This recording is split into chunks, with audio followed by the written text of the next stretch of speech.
लङ्काकूले व्यसज्जयतु गुहमासाद्य धर्मात्मा निषादाधिपतिं प्रियं गुहेन सहितो रामो लक्ष्मणेन च सीतया ते वनेन वनं गत्वा नदी स्थित्वा बहूदकाः चित्रकूटमनुप्राप्य भरद्वाजस्य शासनात् रम्यमावसखं कृत्वा रममाना वनेत्रयः देवगन्धर्वसङ्काशाः तत्र ते निवसन् सुखं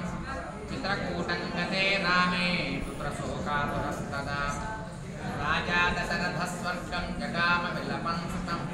कृते तु तस्मिन् भरतो वसिष्ठं मुखैर्विजयैः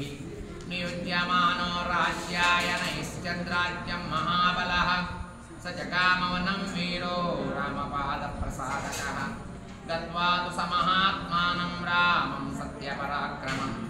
अयाचत् भ्रातरं रामम् आर्यभावपुरस्कृतः त्वमेव राजा सर्वज्ञ रामं वचो ब्रवीतु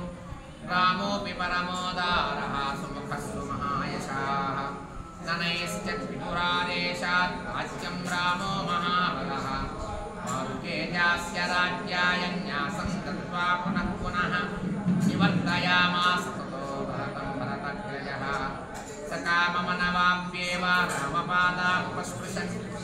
नन्दिग्रामे करोत् राज्यं रामागमनकाङ्क्षया गते तु भरतो श्रीमान् सत्यसन्धोजितेन्द्रियः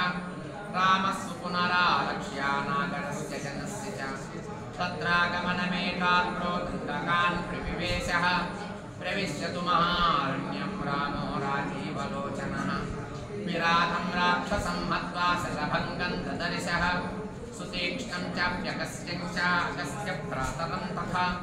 अगस्त्य वचनास्यैव जग्राह इन्द्रं शरासनं खड्गं च परमप्रीतः कोटीजाक्षय्यसायकौ वसतस्थस्य रामस्य वने वनचरैः सह ऋषयोऽभ्यागमन् सर्वे वधायासुररक्षसां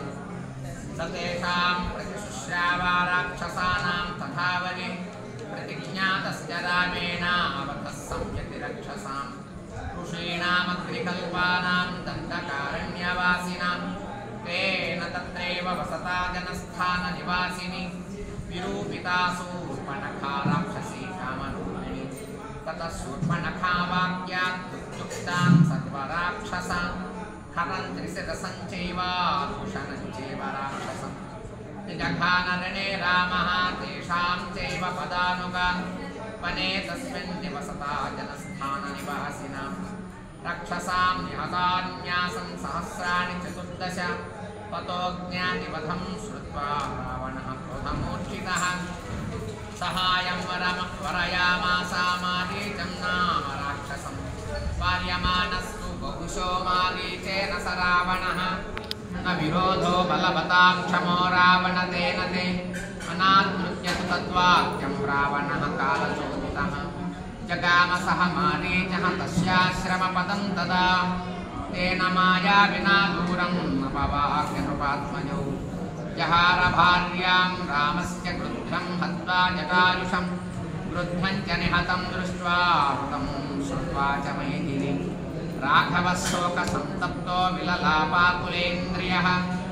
ततस्तेनैव शोकेन क्रुद्धं दग्धा जटायुषं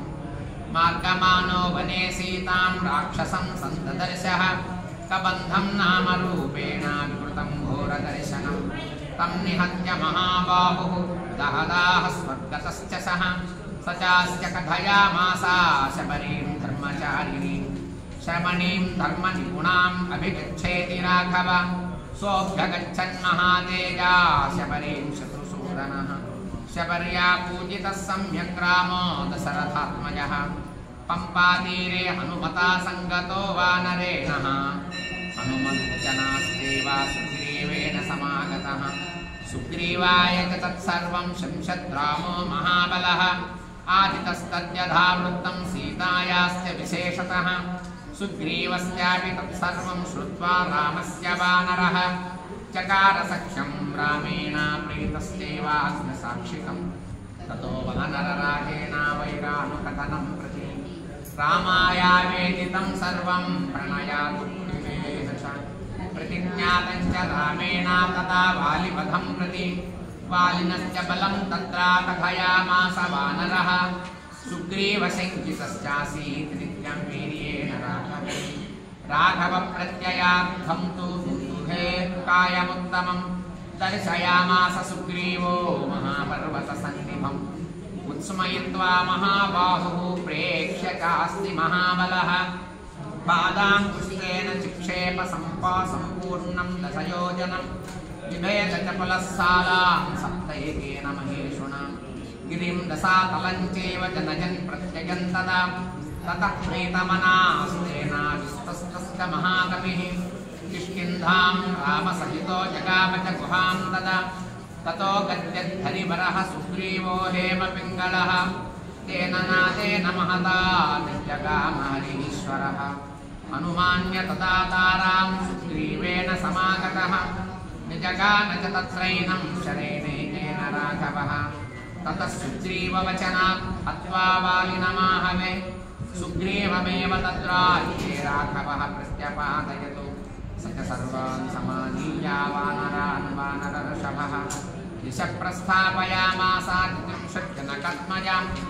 ततो वृद्धस्य वचनात् सम्पादेर्हनुमान् बली शतयोजनविस्तीर्णं प्लुवे लवणार्णवं तत्र लङ्कां समासाद्य पुरीं रावणपालितां ददर्श सीतां ध्यायन्तीम् अशोकवनिकां ततां निवेदयित्वा विज्ञानं प्रवृत्तिं च निवेद्य च